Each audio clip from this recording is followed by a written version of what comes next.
and that's so positive. Your mom had so beautiful thoughts in there about don't let other people bring you down. You can't control what other people say.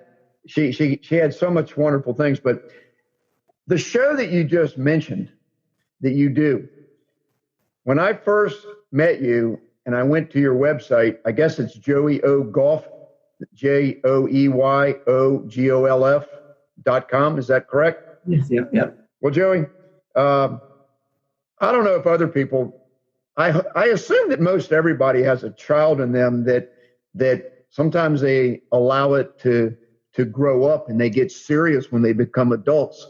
Well, I've always thought that the secret to becoming a really happy person is to never lose that childlike spirit inside each one of us, where, dreams can happen, never give up on your dream, all that kind of stuff, of course. But too many people, they grow up, they graduate high school, they get into college, they start getting serious. They don't do things that are fun much anymore because they want to buckle down now. And, they go through a whole lot of conventional stuff, get a job, don't have time. They let their physical fitness go by the wayside, et cetera. They feel the pressures of life and they get into different kind of ruts and things. They don't know how to get out of it. But when I met you and I went to your website and I saw videos of what your show is, see, I love circus, I think, just like you. And we had a lot of conversations in our early meetings there about martial arts and things and developing talents by practice and repetition and believing there's nothing that you can't do if you put your mind to it and then you're willing to put in the time and the practice. Well, Joey O, to you listeners here, Joey O is like a circus performer, but he's combined that with motivational speaking to try to help people better their lives. So he travels the world, goes to golf tournaments and all sorts of places. And Joey O is the world's greatest golf ball striker. Now, I'm not saying that in jest. He hits a golf ball more accurately, precision, the same exact flight of the ball, the path of the ball, almost every single time, even when he's not feeling good, because he's trained himself 14 hours a day for probably 40 years. He's religious about how much he dedicates himself to his practicing and his training.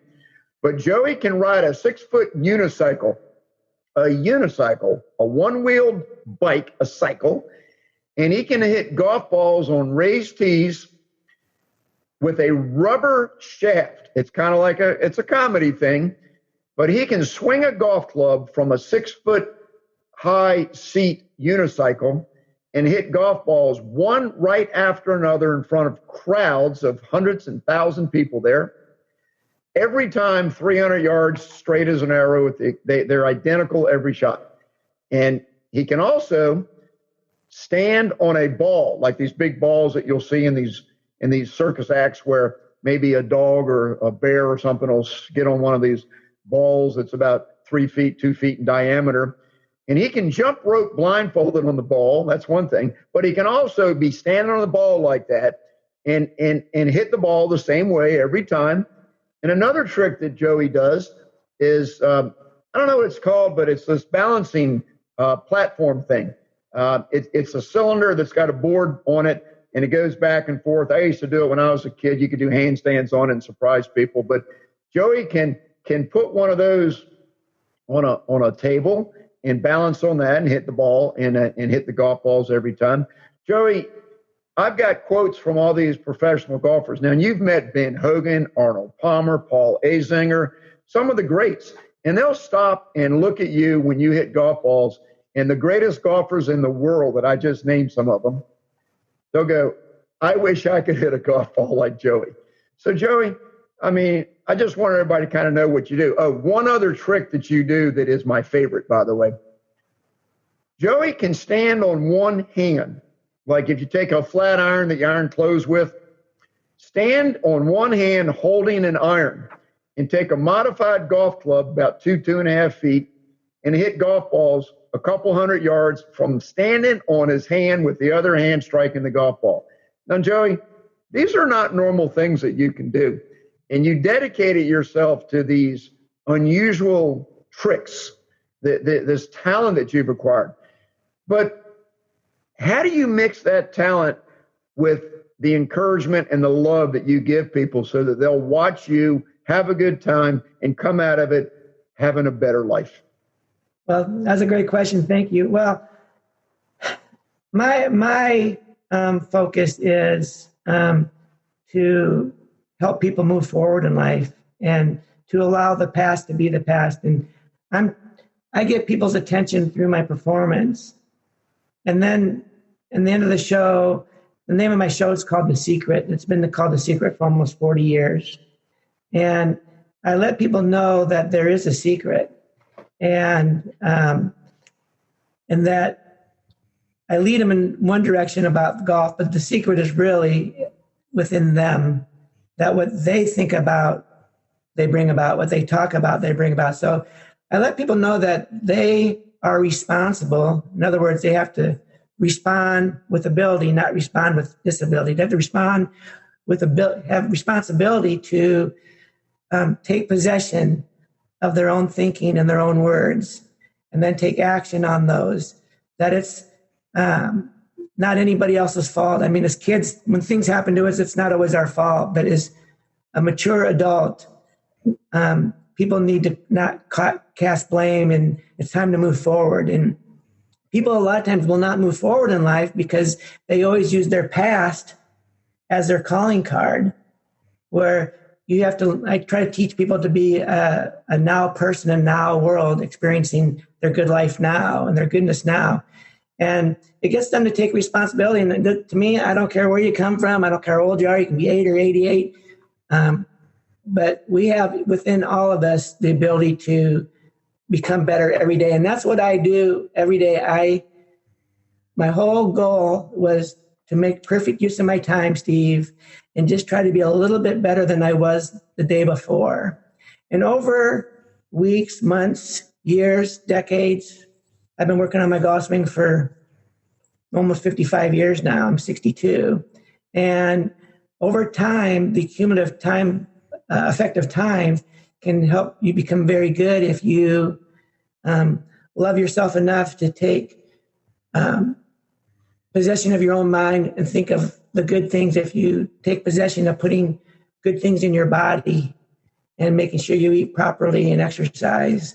And so I noticed today a lot of people want to make excuses. And one of the sayings I remember I learned a long time ago is winners make commitments, losers make excuses. And it's, as you know, in martial arts and all the success that you've had in life, is that it's all about that self-discipline. My mom used to say to me all the time, she says, "Geez, you're the only one in our family that has, self-discipline."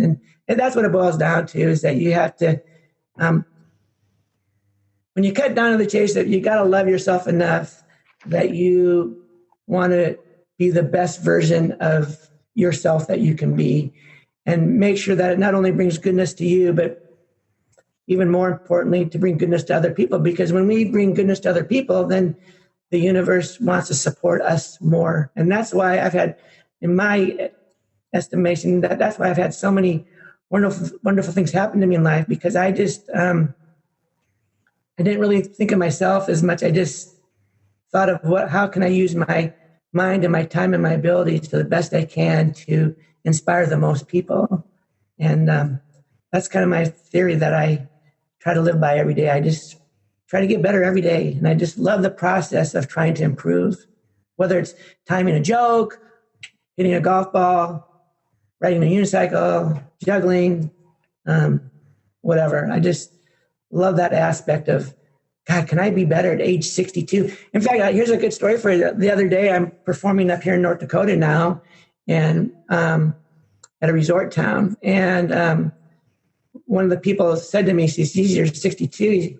Are you going to be able to do this in 10 years? I said, "Well, I do it better at 62 than I did when I was 30. So I expect to do it better at 72 and 80 than I do now, because I train every day. So I have to get better, because that's what the Dream Seed's all about, is that what we put into mind, what we take action on, has got to manifest. And if I try to keep getting better every day, then I know that I will get better every day, and I can be better at age 72 and 82 than I am at 62, 52, 42, 32, 22, because that's the way nature grows everything.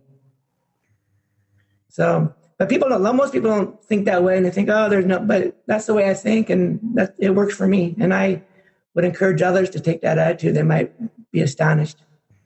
Yeah, I know you take good care of yourself and that you're focused. You're probably the most focused person I've ever met.